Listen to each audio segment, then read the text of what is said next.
Hello! Welcome to another episode of Here Lies Metal. Too Many Notes, music review. Or maybe it's more like a, what idea did you have? Just a music recommendation. Since we don't give bad reviews, so really it's just a recommendation. Because if it was a review. It's a classification. Yeah. All right. Cataloging. What are we here for today? Well, right now we have a band called... maybe I'm pronouncing this wrong. This word is only 4 letters. It's not like the Norwegian stuff we had last time, but you know, it's I'm gonna say HROM. The band is called Getting a sound in there. HROM. HROM. That's like you might have heard that word HROM. You might hear Borat say that word. You know, when he's talking about the penis, he says, "This is HROM." And now that there's new movies out, we're gonna have to hear that all the time. But anyway, I digress. But I don't know what that means. Maybe that's not what they mean at all. Who knows? Well, I don't think that's what they mean. Yeah, that would be kind of silly if they. We're here to talk about their album, Legends of POWERHEART, Part 2. And this is power/speed metal from Calgary.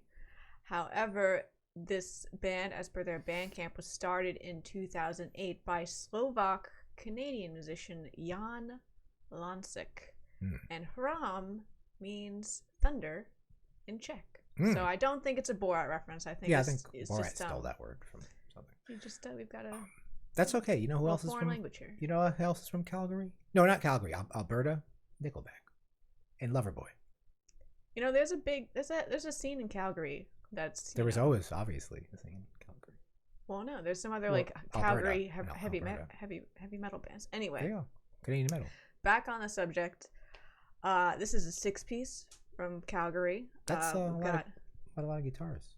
Yeah, we've got Matt Rees on guitars, who's also in Traveler, another Calgary heavy metal band. Let's see what we got. Alex Langill, guitars. Jan Lansik, our boy Jan, on vocals and maybe guitars. He also mixed and mastered this record. This is definitely Jan's project, but these guys are here backing up. We also got Jake Axel Wendt on bass and Noam Benedetti on drums.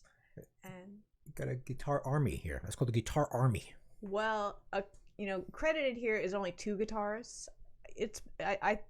On their lyrics they credit the who does the solos, and they have 3 different soloists. I think Jan does solos as well. Maybe when the other guy couldn't do it, he's like, "I'm gonna do this." He's like, "Let me do that." I don't know. Who's to say the internal politics on how they decided to meet out the solos? Yeah, but there's a lot of guitars going on. Yeah, a lot of guitars. They're all about the guitars. But this is their 3rd album. It was released back on September 25th on Who Child Records. I'm not familiar with that one. And I got this from their Bandcamp. Let me go look at that. I have a little note here, a little note about the album. It says, if you didn't notice, Legends of POWERHEART Part 2.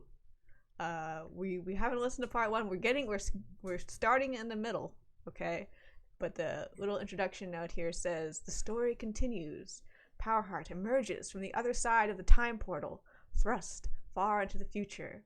He finds himself battling colossal beasts, vicious wizards, and warriors of time in the midst of a cosmic war. It's kind of like Star Wars 4, instead of they started at 4. Wait, all of this just to return home and face his biggest fear, a kingdom that has turned against him. POWERHEART. It's a very complicated story. Usually the stories are simpler than that. It's not too complicated, actually. We'll get into that later. It's very political. It's like all right. By the way, well, who are these guys? There's a picture of them. There they are. See, we always like to show what these guys look like. They all have leather jackets. I bet you this is. I wonder if this is the guy from the leader. I bet you it's this guy. Take your bets, people. He's in the middle. Below. He's in the middle. Yeah, he looks like a guy from that country, right? Croatia, wherever it was. No, Slovak. You said he was Slovak? Slovak. So that's vague. Yes. That's a region. He looks like he's wearing like a hockey shirt or something. Well, he's in Canada though, so. Yeah, that could also be a heavy metal shirt. Yeah, that's true. Looks like a jersey. I don't know. So anyway, now we will go over the our exclusive Here Lies Metal criteria. It's ours. We invented this. No one else uses this, as you know. That's what makes this so good, that we have our own sort of positive, negative. No, not really positive, negative. What would you call it? They're not positive, negative scales. It's sort of a balanced scale. We're classifying the metal. We're typifying it. We're identifying it. Yeah, it's not like good or bad. It doesn't mean So, good or bad. It's what just are two different our sides. 5 classification scales? It's yin or yang. So we have true versus nonconformist, which is really a descriptor for whether the band is keeping to their roots in this form of music or they're kind of groundbreaking something new. So next is Sonic Terror versus Distorted Pop. It's pretty self-explanatory. Fisher Price versus high production, enough notes versus too many notes, and fun versus focus. Those are pretty self-explanatory.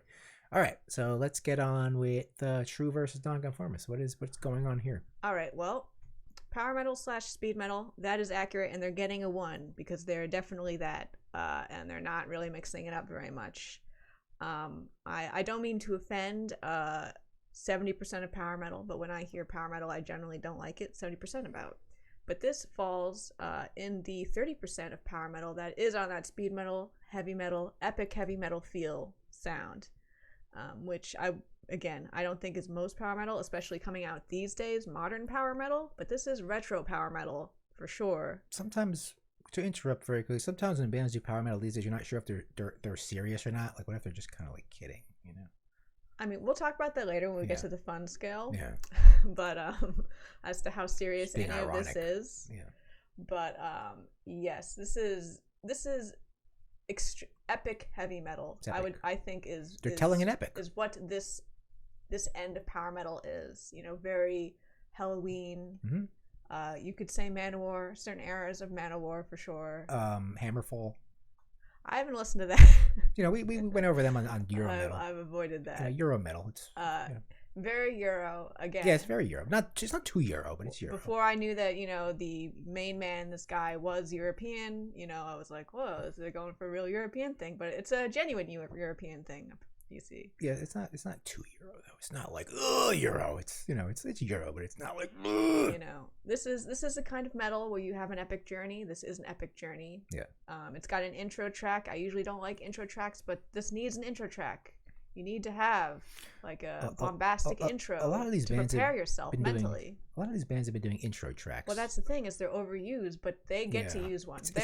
They get the pass. It's because of vinyl. That's why I think they get the intro pass. But yes, epic heavy metal, 2 guitars, maybe 3 guitars, as we mentioned. I'm not sure. You know, twin guitars, bombastic, fist pumping, maybe a little bit generic at times. Heavy metal, up tempo. It's a pretty fast record. There's no slow moments really on this. There's no epic ballads. It's just up tempo, exciting. Vocals. It's got like a power metal vocal. It's like old Jeff T. He sounds like early. Like 80s Jeff, 1984 Jeff T. Like early Queens. He's got kind of that same style of singing. Like, you know, even though there's an epic metal, he's not an Eric Adams. You know, Eric Adams is a much different voice. He's not trying to be an Eric Adams. He sounds like Jeff Tate to me. That sounds exactly like Jeff Tate. But the music does not sound like Queensryche though. No, I mean some elements maybe, but like vocally, yes, it's going for that, you know, powerful, impassioned, melodic vocal, Queen vocal, obviously. Yeah. And again, yes, they do lean kind of heavy on the speed metal at times, I would say, if they branch out from power metal. But again, it's that kind of power metal style speed metal where it's like very high era Iron Maiden, you know, like Flight of Icarus era Iron Maiden. Yeah, but that's what keeps the Euro metal out of it. When you get more like that, Euro metal is like very glittery. It's very like they're not, you know. These guys are not that glittery. Yeah, they're not. So I'm not going to give them total Euro metal. I mean, it's a little bit of Euro metal. So, because they're not European. You know, these guys obviously, I would say, love Halloween, love stuff like Iron Maiden, you know. Yeah, it's obviously a lot of that very rollicky Iron Maiden feel. Yeah, they're telling tales. And the bass and the drums. He's telling a tale, so, you know. Yes. Very few people are able to do that. But yes, true. So if you are a big fan of power metal, obviously check this out because this is a 1 for power metal, true power metal. Good job. Yeah, it's hard to really do power metal with a straight face these days, and I think these guys are doing it with a straight face. Well, lots of people do, but maybe they're not, you know, maybe they're kind of have a smirk though. They're kind of like, you know, I don't think these guys. It's hard to say. It's hard to say. You never know. Like, what if they're like, ha ha? Well, we'll talk about that later. Yeah. All right. Sonic Terror, Distorted Pop. How listenable is this album? It's like, you know, like all the way pretty much there, but almost. But why isn't it 5 though? It's not a 5 just because I'd say speed metal as a genre caps out at like 4 because it's just too intense, you know. Like it's too fast, it's too pounding. You can't like bounce to it. Yeah, like the vocals are very melodic. There's very catchy choruses. They love these evocative choruses, like on the Yeah. songs like Sears Trial, Certain Doom, Final Strike. These choruses are the most memorable parts of the album by far. But the rest of it's, just like it's speed metal. Yeah, I don't think you want to work out to this. Like, it's not groovy. It's not groovy. Most of the That's what I there's no like there's no groovy riffs. No, there's no grooves in this. The riffs are not that catchy for the most part. Yeah. It's not that's not to say they're not good, but I would nominate as the hit single on this album. I think that should be a new thing. We find the hit single. Hit single, yeah. Triforce Command. What's your single? Is the hit single because not only it's got the the on point vocal melodies, but also has some really fun ass guitar work on it as well. That stood out to me. Like most of the guitar work was just very like it's your heavy metal. It's your standard heavy metal. This was a little bit more interesting. Yeah. But the A&R guy said I don't hear a single. That's it. It's Triforce Command. Triforce Command. You know what deal? Is that about Zelda maybe? Like no. Like Zelda. No, Triforce. this is not about Zelda. There's not no Zelda All right, in there. We're gonna talk about the story later. Okay. All right, but again, it's a consistent story though. Every song is the same story, right? It's like they're all containing the same story. No, it's a consistent, linear story. Okay. But yes, it's a 4. Like again, it is intense heavy metal. Think like Iron Maiden. Yeah. But it is also has these catchy choruses and stuff. So yeah. All right. Fisher Price versus High Production. What I gave this a 3. Yeah. You can tell it's a kind of a DIY style clean production where they didn't have a big budget, but they wanted a clean sound. Like it has that tinny kind of sound to it. Yeah, it's not big and warm. So maybe their equipment wasn't good. It's very digital. I don't know. Continue. But I think they wanted a clean sound. So it's not like on the 1 or 2. It's not on the Fisher Price scale because they definitely did not want that. And it doesn't sound Fisher Price. Yeah, they put a lot of effort into it. They weren't trying to, they weren't trying to make it sound bad. It struck me as just like maybe a budget constraint of how they couldn't get like the Halloween style warm full production, which I think would have really served the album well. I think Halloween was like major label stuff back then. Yeah, no, like I mean, they're obviously not on a major label. Sure. So this is like, as I said, DIY style clean. Yeah. I listen to it. I would give it like a slightly higher because there's a lot going on in the album and it's so perfect. Like it's like everything. There's no mistake. It's like it's spot on, and to get that, like it's very difficult to just do something like that. So like I would just put that a little higher. And it sounded, I think it was just very standardly recorded. Like just you're just given a rate, wherever you go to some studio, like, oh, this is what we give you. We give you a good sound. Like it wasn't like, oh, this is awesome. It's just like, oh, that sounds good. Like, so yeah, I guess, between 3 or 4, And it's not like a huge amount of like production where you give 5 where you have like sound effects and. I mean, 5 is like super slick modern production. Yeah. So like. Yeah, like a Testament album or something. Like what I was referring to, like Halloween would probably be like a 4. Yeah. Just because it's retro, like a retro production, so it's not super slick. And I think that's probably what they would like to do, but it's probably difficult to achieve and stay retro. Yeah. Using most modern equipment. Yeah, you gotta, like you gotta spend a lot of money to sound retro. Yeah, you do. Like you can't, like they might want to use like authentic equipment, which probably costs more money. Anyway, not trying to take points off here, but yes, production wise, it's a clean production, but it's got kind of that colder feel of a DIY. Doesn't jump out at you. Doesn't sound like that unique. Yeah. Enough notes versus too many notes. Oh, this is a 4. There's a lot of notes on this. A lot of notes. I mean, you have 3 guitars, or it's a lot of guitar solos. A lot of guitar harmonies. Guitar leads are very 80s heavy metal. Also, they put a lot of transitions in there, and they're not afraid to have very long. Well, actually, when I looked up the lyrics, I saw that they had 2 back-to-back solos by 2 different soloists. Yeah, that's on right. the song. It's a very Iron Maiden thing to do. Doom. It's very Iron Maiden to do that. And it was pretty epic and not a bad thing.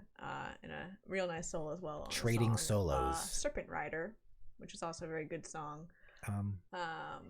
There's some fun bouncy bass. They highlight the bass as well. On like Sears Trial and Enchanter. Drumming is very intense. That rollicking, style.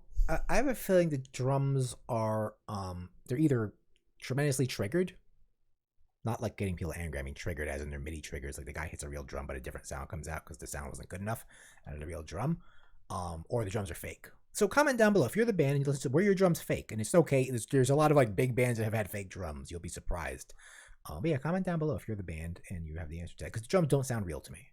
They sound like the drums did, but not as fast on It's kind of sound like Tribe of Steel, which was notorious because they had a drummer called Rhino, who we used to think was not real because he played so fast. We used to think it was a drum machine, but apparently it wasn't. But the drums sound triggered, like they sound very fake because they're so perfect, which I don't like. I like a very roomy kind of warm drum sound that sounds real and messy, sort of like Ringo Starr, but like in metal, kind of like that, kind of natural sound. But anyway, yeah.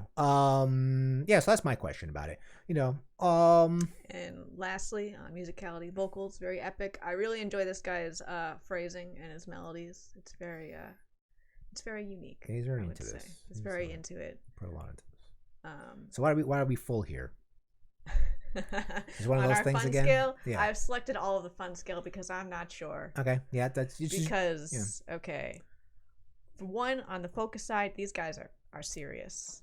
They're serious about their metal. They're serious about their story. Like they're not tongue in cheek, or they don't seem to be. But on the other hand, this is fun stuff.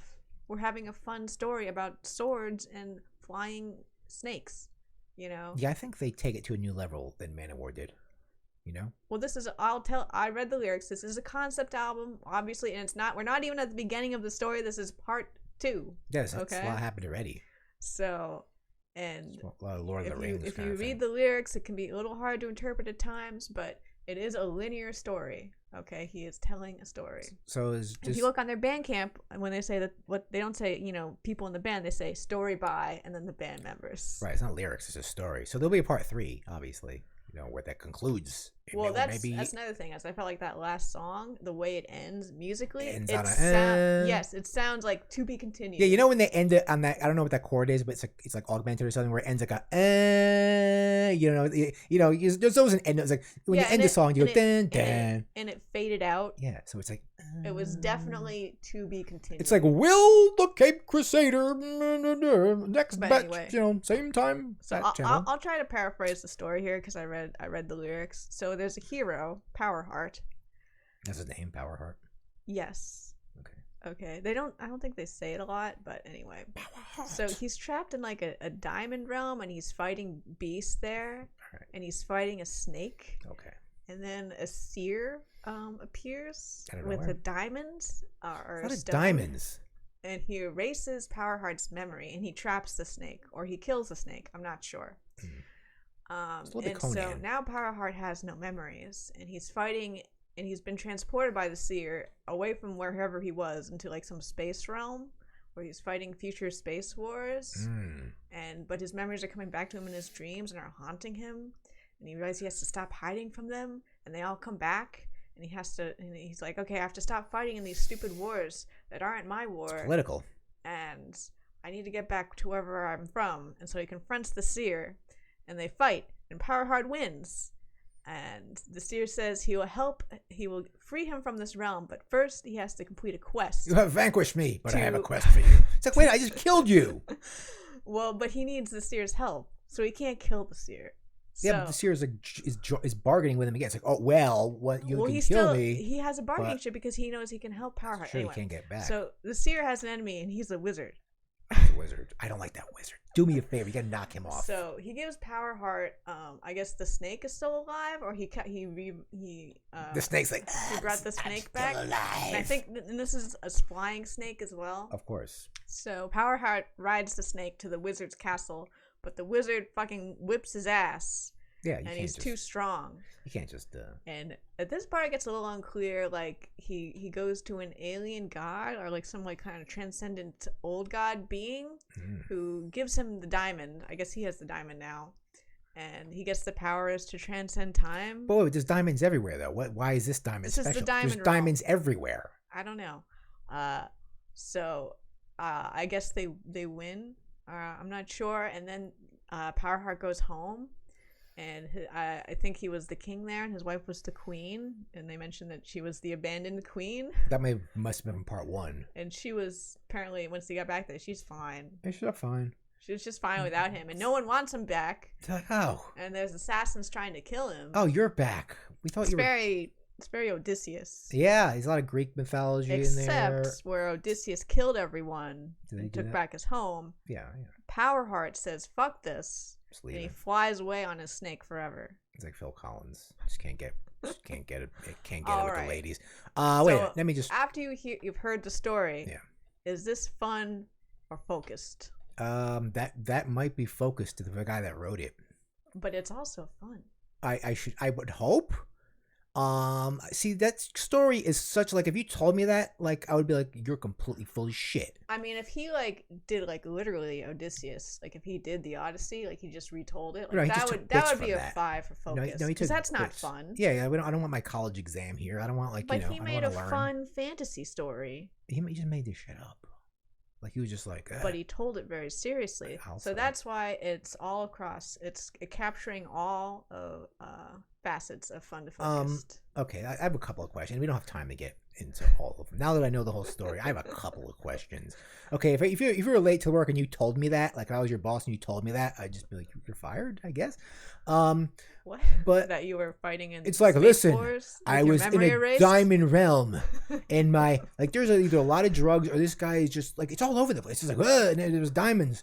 But if there were diamonds in this world, like, if the diamonds obviously aren't worth anything in that world because the whole world's made of diamonds. But if you brought those diamonds here, diamonds wouldn't be worth anything. Why am I getting into economics of this?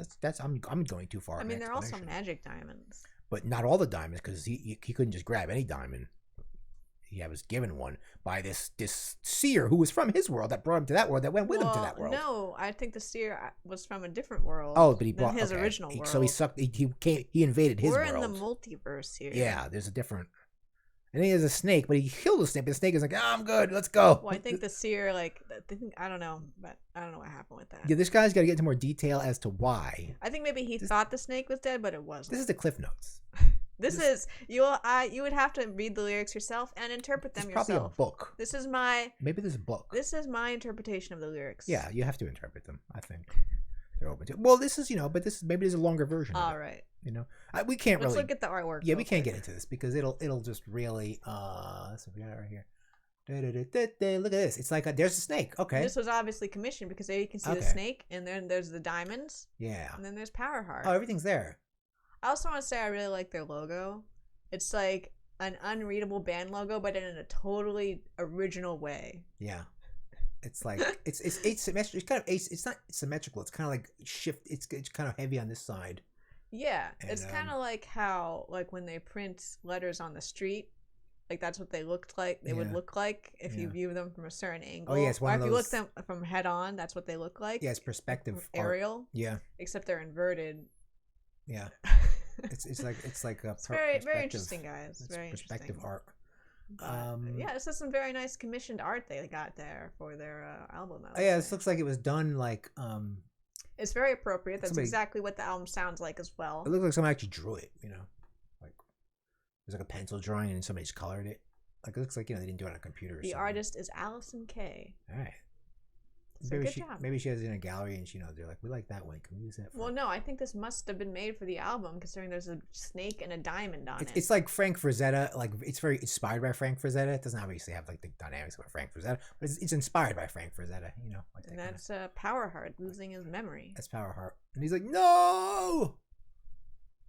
He's kind of he's got. All right. Any final thoughts? He kind of looks like a Hawkman from Flash I recommend this album if you want a good time. It's a little long, but hey, it's a long story, and they have to tell the whole story. So there you go. It's a lot of fun. Yeah. And it's catchy, and it's a good time. Yeah, I mean, it's that there's power metals is a weird thing today. If you're gonna get power metal today, it's this is better than 90% of all power metal I listen to. A lot of it comes from Europe. It's very rare for me to like power metal, so that's why I wanted to talk about this. It's weird when something like this comes from America. You're kind of like taking like from Canada. Excuse me. Well, okay, all right. But again, Jan Lonsik is. Yeah, from right. Europe. Yeah, he's from obviously he's not. And that was not surprising to learn that. I mean, he's not from Germany, but it's close. It's good enough, I guess. But I guess from Canada, it's a whole different dynamic. If these guys are from LA, I'd be very confused. I think this makes sense coming from Calgary. Yeah, I guess so. Like, there's some other heavy metal bands in Calgary. Might as well The be. only one I can think of right now is Traveler, who shares a guitarist with this band. I think they also had some guest spots from other Traveler members on here. Calgary might as well be Slovakia. I mean, it's like the same thing.